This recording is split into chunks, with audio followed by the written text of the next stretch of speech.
ሰላም እንዴት ሰነበታችሁ? ሰልፍ ዲሲፕሊን ማይንድሴት ራስን የመግዛት አስተሳሰብ በኪዩተስ ሊዮን። ሰልፍ ዲሲፕሊን ራስን መግዛት ብዙ ሰዎችን የሚያስፈራና የማይወዱት ጽንሰ ሐሳብ ነው። ብዙ ሰዎች በተሳሳተ መንገድ እንዲረዱት በመደረጉ አስደሳች ነገር እንዳይሰሩ የሚከለክላቸውና አሰልቺ ስራዎችን እንዲሰሩ የሚያስገድዳቸው ይመስላቸዋል። ሁላችንም በሚባል መልኩ የሰልፍ ዲሲፕሊን አስፈላጊነትና ጠቃሚነቱ ላይ ጥያቄ ያለን አይመስለኝም። ምክንያቱም ሰልፍ ዲሲፕሊን ወደ ስኬትና ግብ በምታደርገው ጉዞ ትልቁን ሚና የሚጫወት መርህ ነው። ሆኖም ግን ሰልፍ ዲሲፕሊን በህይወታችን ላይ መተግበር ፈታኝና አዳጋች እንደሆነ እንድናምን ተደርገናል። የሰልፍ ዲሲፕሊን ጦርነቱ ከራሳችን ጋር ካለው ውስጣዊ ጠላታችን ጋር የምናደርገው ትግልና ግብ መሆኑ ግን ብዙዎቻችን አልተረዳነውም።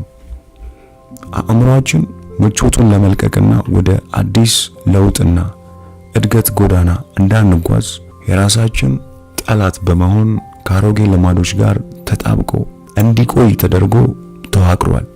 ይህም እንዳንለወጥና የተሻለ ለውጥ በህይወታችን እንዳይኖር አድርጎናል። ሰልፍ ዲሲፕሊን ማይንድሴት ራስን የመቆጣጠር አስተሳሰብ። በዚህ መጽሐፍ ዳሰሳ መጨረሻ ወደ አስቀመጣችሁት ግብና ዓላማ ወይም ልትለውጡ የምትፈልጉትን ነገር በመከተል በራስ መተማመንና ሰልፍ ዲሲፕሊን ማይንድሴት እንዴት መፍጠርና ማጎልበት እንደምትችሉ የጠራ መረዳት ይኖራችኋል። ወደ መጽሐፉ ዘልቀን ከመግባታችን በፊት ይህንን መጽሐፍ በአማርኛ ሙሉን የምትፈልጉ ብቻ ከታች ባለው የቴሌግራም ሊንክ ልትጽፉልኝ ትችላላችሁ። ከመጀመራችን በፊት ይህንን ቪዲዮ ለብዙዎች እንዲደርስ ላይክ እንድታደርጉት፣ ይህን ድንቅ ቤተሰብ ደግሞ ለመቀላቀል ሰብስክራይብ በማድረግ እንጀምር። ምዕራፍ 1 ምክንያትን ማወቅ find out your why።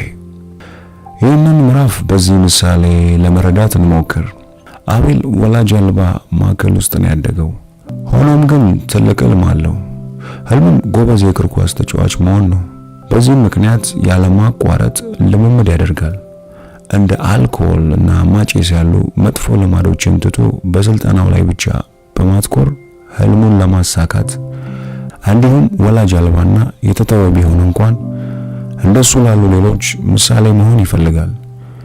ይህ ብቻ ሳይሆን የህይወቱን አሳዛኝ ታሪክ መፋቅና በስኬት ማስወገድ ይፈልጋል። እንግዲህ በዚህ ውሳኔ ምክንያት ብዙ ውድቀቶችንና ፈተናዎች ገጥሞታል። ነገር ግን ተስፋ አልቆረጠም። ህልሙን ወደ እውነትነት እስኪለውጥ ድረስ በትጋት ሰርቷል። ሰልፍ ዲሲፕሊን የአንድ አትሌት ትልቁ ሀብት ነው። ነገር ግን አንድ ሰው ለምን አንድን ነገር እንደሚሰራ ካላወቀ ሰልፍ ዲሲፕሊን ትርጉሙን ያጣል። አቤል ጠንክሮ በመስራት ብቻ ስኬታማ የእግር ኳስ ተጫዋች መሆን አይችልም። ጠንክሮ መስራት እንዲችል ከኋላ የሚገፋው ምክንያትና ትልቅ ሰበብ ሊኖረው ያስፈልግ ነበር። እንግዲህ ሰልፍ ዲሲፕሊን ለምን በሚለው ጥያቄ ይጀምራል። አንድን ነገር ለምን እንደምትፈልገው ወይም ለምን እንደጀመርከው ግልጽ የሆነና ትክክለኛ ምክንያትን ማወቅ አለብህ። ያለዚህ ግንዛቤ ላስቀመጥከው ግብና ዓላማ እስከ መጨረሻው መጓዝ ከባድ ይሆናል። ብዙዎችም ተሰነካክለው የሚወድቁበት ምክንያት ወይም ዋናው ነጥብ ይህ ነው። ምክንያትን ወይም አንድን ነገር የምታደርግበት ሰበብ ማወቅና መረዳት እስከ መጨረሻው በቆራጥነት በማለዳ እንድትነሳ እንዲሁም የሚያጋጥሙን ማንኛውንም ፈተናዎች እንድትጋፈጥ ያግዛል፣ ኃይል ይሆናል። እንግዲህ ይህ ምዕራፍ አንድን ነገር ለምን እንደምታደርገው መረዳት የምትችልባቸውን አንዳንድ ውጤታማ መንገዶችን ይዘረዝራል። የመጀመሪያው መሆን የምትፈልገው ሰው ሆነ ራስን በአይነ ህሊና መሳል ወይም ቪዥዋላይዝ ማድረግ ነው። አንድ ነገር ለምን እንደምትፈልገው ለማወቅ ምን እንደምትፈልግ ራስን ጠይቅ። የምትፈልገው ነገር በደንብ ለመረዳት የምትፈልገውን ሰው በአይነ ህሊና መመልከት የተሻለ ይሆናል። ይህም ቪዥዋላይዜሽን ወይም የምትፈልገውን ሰው በአይነ ህሊና መመልከት ትኩረትን ወደ ተሻለ ደረጃ ያሸጋግራል። ለምሳሌ የምትፈልገው ክብደት መቀነስ ከሆነ ምን ያህል ክብደት መቀነስ እንደምትፈልግ ማወቅ አለብህ። በምን ያህል ጊዜ ውስጥ እንደምትቀንስ፣ ይህንንም ግብ ስታሳካው ምን አይነት የተስተካከለ ሰውነትና አቋም ሊኖር እንደሚችል ቪዥዋላይዝ አድርግ። በመቀጠል ያለምከውን ነገር ወደ እውነታ ለማምጣት ወደፊት መንቀሳቀስ ነው። አንድን ነገር ለማድረግ ከመንቀሳቀስ በፊት ከጀርባው ያለውን ምክንያት መረዳት እጅግ በጣም አስፈላጊ ነው። ለምሳሌ ቀደም ብለን ባየነው ምሳሌ አቤል ጥሩ የእግር ኳስ ተጫዋች መሆን ፈልጎ ነበር። ከጀርባው ያለው የአቤል ገፊ ምክንያት እንደሱ በማደጎ ላሉ ልጆች እንዲሁም ያለፈ ህይወቱን መጥፎ ጠባሳ በስኬትና በድል መሻር ይፈልጋል። እንግዲህ ይህ ምክንያቱና ዓላማው ዘወትር ወደፊት የሚገፋው ልምምዱን በዲሲፕሊን የሚያደርግበት ምክንያት ነው። ብዙ ሰዎች አንድ ነገር ለምን እንደሚያደርጉት ዕውቀቱ አላቸው፣ ግን የነሱ ምክንያት ወደ ሰልፍ ዲሲፕሊን ማይንድሴት አይመራቸውም። ምክንያታቸውን ቢያውቁትም ከአሮጌው ልማዶች ጋር አሁንም የሙጥኝ ብለው አብረው ይኖራሉ። ለምክንያታቸው ጠንካራ መሰረት ስላልገነቡ ለምን ለሚለው ጥያቄ ምላሽ ቢኖራቸውም ያን ያህል ግን ጠንካራና ስር የሰደደ አይደለም። ይህ ማለት ምክንያታቸው እነሱን ወደ ተግባር በማንቀሳቀስ ሰልፍ ዲሲፕሊን እንዲኖራቸው የሚያስችላቸው ደረጃ ላይ ገና አልደረሰም ማለት ነው። ይህንን ሁኔታ ለመለወጥ የሚረዳን ሁለት ዝርዝሮችን አዘጋጅ። በመጀመሪያው ዝርዝር ውስጥ ሁሉንም ግቦችንና እነዚህን ግቦችን ለማሳካት ህይወትን በሰልፍ ዲሲፕሊን ለምን መምራት እንዳለብህ ጻፍ።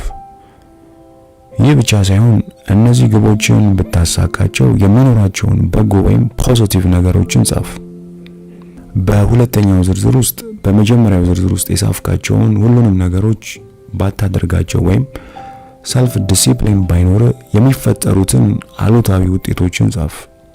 ይህ ማለት በመጀመሪያው ዝርዝር ውስጥ የጻፍካቸው ግቦችን ለማሳካት ራስን በሰልፍ ዲሲፕሊን ወደ ተግባር በመንቀሳቀስ እርምጃ ካልወሰድክ የሚፈጠሩት አሉታዊ ውጤት ለመረዳት ያግዛል።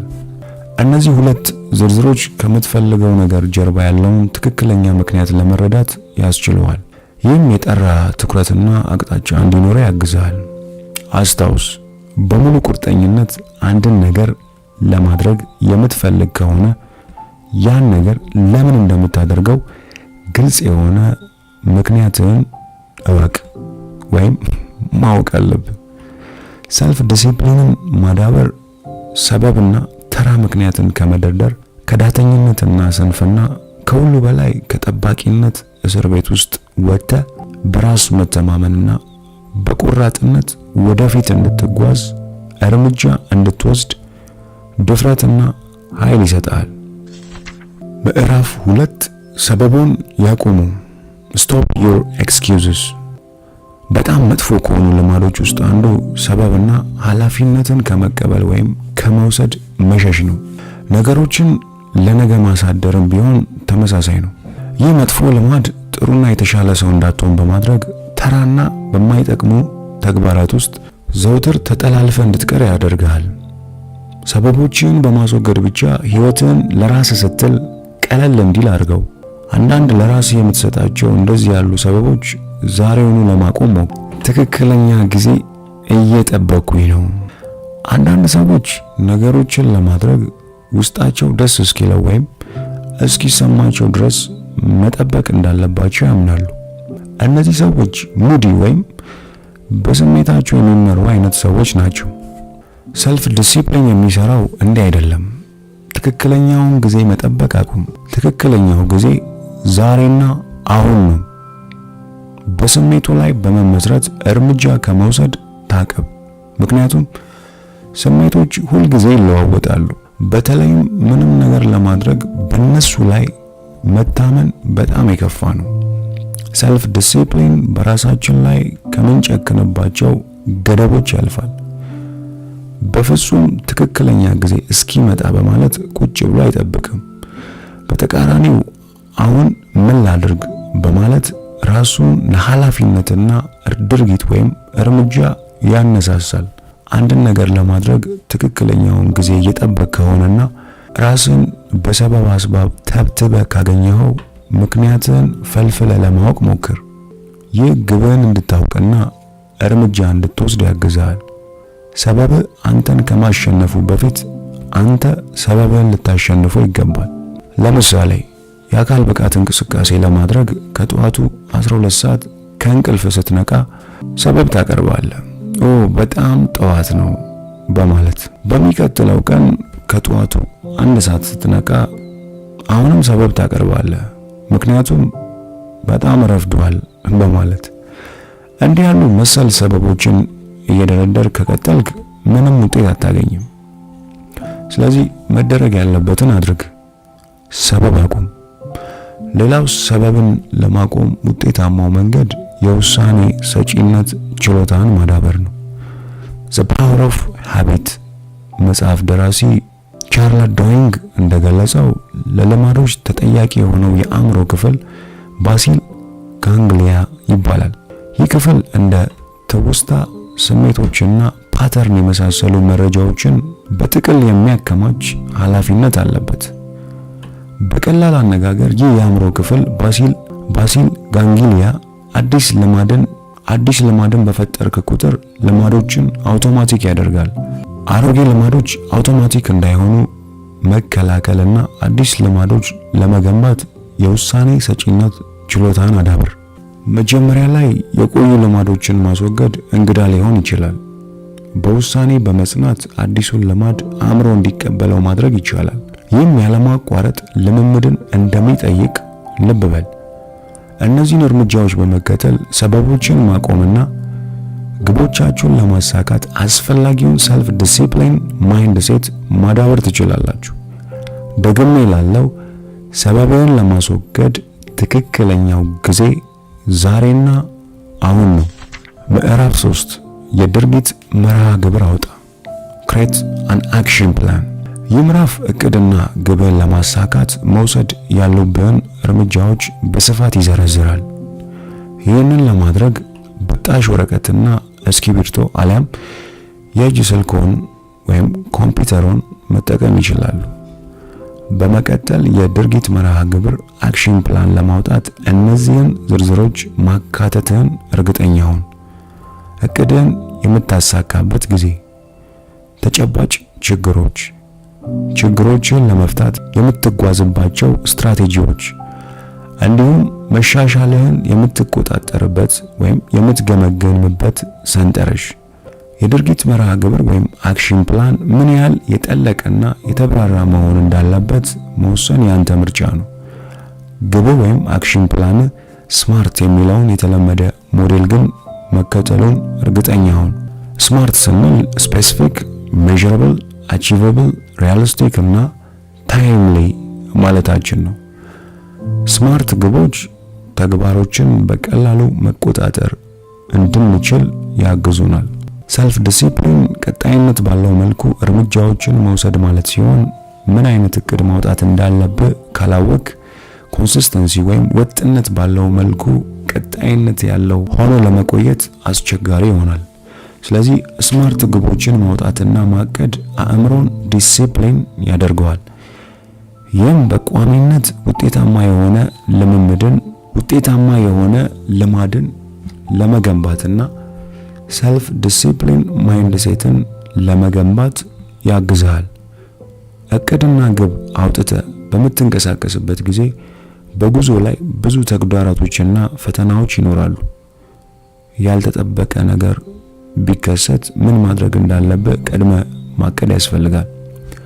ሊከሰቱ የሚችሉ ችግሮችን ከወዲሁ ለመተንበይ ሞክር፣ ወይም ለነሱ በመዘጋጀት ለመፍታት ስልቶችን አዘጋጅ።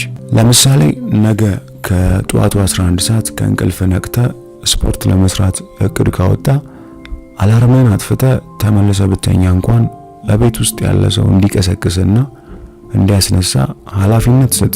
በቤት ውስጥ የሚተባበር ሰው ከሌለ ስልክን ካንተ አርቀህ አስቀምጥ። አላርሙን ለማጥፋት ካልጋ መነሳትና መውረድ አይቀርም። በዚህም ሆነ በዚያ ችግሮችን ለመፍታት የተለያዩ ስልቶችንና ስትራቴጂዎችን መሞከር ትችላለህ። የአንተ ግብ ሊፈጠሩ የሚችሉ ችግሮችንና ጉዳዮች ላይ ማቀድ፣ በቀጣይነት ማስተካከል፣ ሂደቱንም መከታተል ነው። አስፈላጊ ከሆነም እቅድና ድርጊቶችን በመገምገም ነገሮችን አስተካክል። ይህን ማድረግ በየዕለቱ የተገኙ ውጤቶችን ወደ ግብህ ምን ያህል እየቀረብክና እየተሻሻልክ እንደሆነ ለመረዳት ያግዛል። ለምሳሌ ግባችሁ በአካል ብቃት እንቅስቃሴ 20 ኪሎ ለመቀነስ ከሆነ ለውጦቹን ለማየት ክብደቶን ምን ያህል ጊዜ ማረጋገጥ እንዳለቦት ማወቅ አስፈላጊ ነው። ይህ ለውጡን በማየት እንዲበረታቱ ይረዳዎታል። አንዳንድ ጊዜ በድርጊት መርሃ ግብሩ ወይም አክሽን ፕላን ላይ ጉልህ ለውጦችን ማድረግ ሊኖርብህ ይችላል። እቅድና ግብ ስታስቀምጥ ባይሳካ እንኳን አለመሳካት ምንም ጉዳት እንደሌለው አስታውስ። ውድቀት መጀመሪያ አካባቢ ላይ የሚፈጠር ሲሆን ውድቀት ለጀማሪዎች ያለ መሆኑን ተረዳ።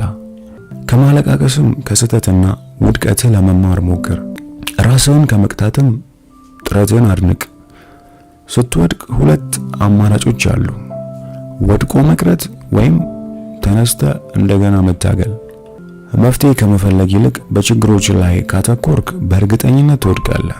ሰልፍ ዲሲፕሊን ማይንድ ሴት ለማዳበር ውድቀት ወሳኝ ነው። ውድቀት ሲያጋጥም ስህተቶች ምን እንደሆኑ ተረዳ እና ለምን ስህተት እንደሰራ፣ ከዚያም ራስህን ለድርጊት አነሳሳ። ስህተት በመስራት ራስህን አትንቀፍ ወይም ራስህን በመውቀስ ስለ ራስህ አሉታዊ ነገር አትናገር። እንደ እድል ተጠቅመ እንደ አዲስ በሌላ ስትራቴጂ ተንቀሳቀስ። ራስን ለማነሳሳትና እርምጃ ለመውሰድ ለምን የሚለውን ምክንያትም ዘውትር አስታውስ።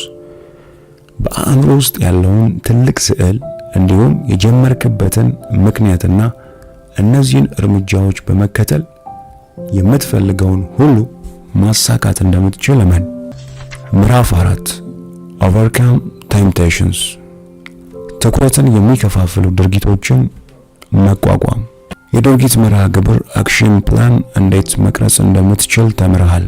በዚህ ምዕራፍ ደግሞ በመንገድ ላይ ሊፈጠሩ የሚችሉ ትኩረትን የሚከፋፍሉ ድርጊቶችን እንዴት መቋቋም እንደምትችል እናያለን። የዚህን መጽሐፍ ጉዞ ስትጀምር ሰልፍ ዲሲፕሊን ማይንድ ሴት ወይም ራስን የመግዛት ችግር በተወሰነ መልኩ እንደሚኖርበት ተስፋ አደርጋለሁ። ከዚህ በመነሳት ዓላማን ለማሳካት ወጥና ቁርጠኛ መሆን እንዳለበት ተገንዘብ። ወደ ሰልፍ ዲሲፕሊን ማይንድ ሴት የምታደርገው ጉዞ ከዜሮ ወደ 100 እንደመሄድ ነው። በውጣ ውረድ የተሞላ ነው። ስለዚህ ሰልፍ ዲሲፕሊን በአንድ ቀን የምትማረው አስማታዊ ነገር አድርጋ አትመልከተው። ሰልፍ ዲሲፕሊን ማይንድ ሴት ቀስ በቀስ የምትማረው ትምህርት ነው። ዓላማን ለማሳካት ችግሮች ሲገጥሙና ትኩረትን የሚከፋፍሉ ድርጊቶችን ለመቋቋም እነዚህን ስትራቴጂዎች ለመጠቀም ሞክር። የመጀመሪያው ከሚስብህ ነገር ራስን አርቅ። ከማንም በላይ ራስን ታውቀዋለህ። ደስተኛ የሚያደርግህን የሚያሳዝንን ነገር ታውቃለህ። የቀድሞ ልማዶች ትኩረት የሚከፋፍሉና የሚያናድዱ ነገሮችንም ታውቃለህ። ስለዚህ ማንኛውንም ወደታች የሚጎትትህና ከእቅድና ዓላማ ወደኋላ የሚያዘገይ ትኩረት የሚከፋፍሉ ነገሮች ያለምንም ቅድመ ሁኔታ ማንኛውንም ዋጋ በመክፈል ማስወገድ አለብህ። ለምሳሌ ማጭስ የምትወድ ከሆነ ማጭስን መቆጣጠር የምትችልበት ልማድ እስክትገነባ ድረስ ከሚያጭስ ጓደኛ ሆነ ከሲጋራ አካባቢ መራቅ አለብህ።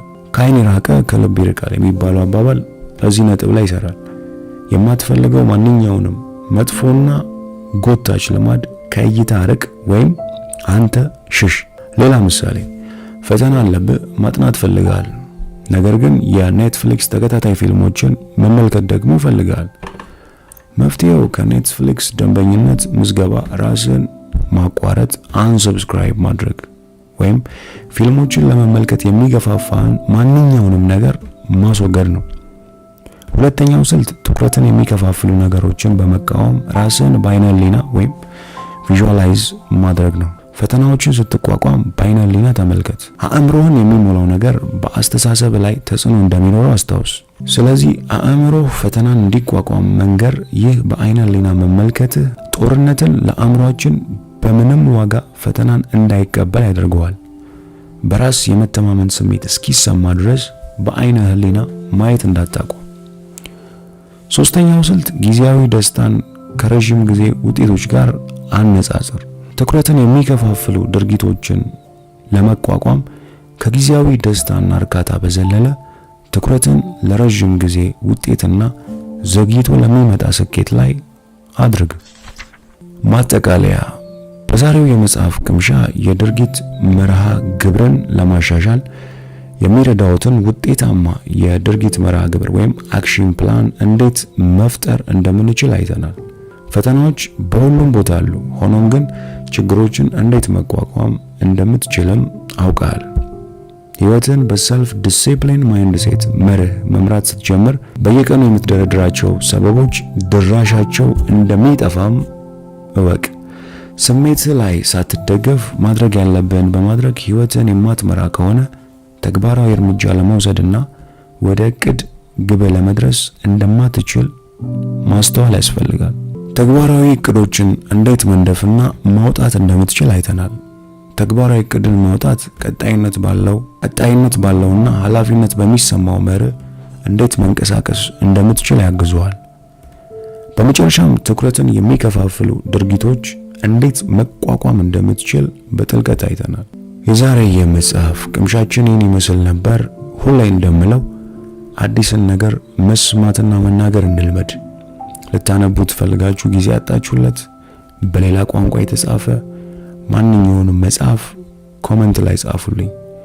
ለሁላችንም በሚጠቅም መልኩ መልሼ የማቀርበው ይሆናል።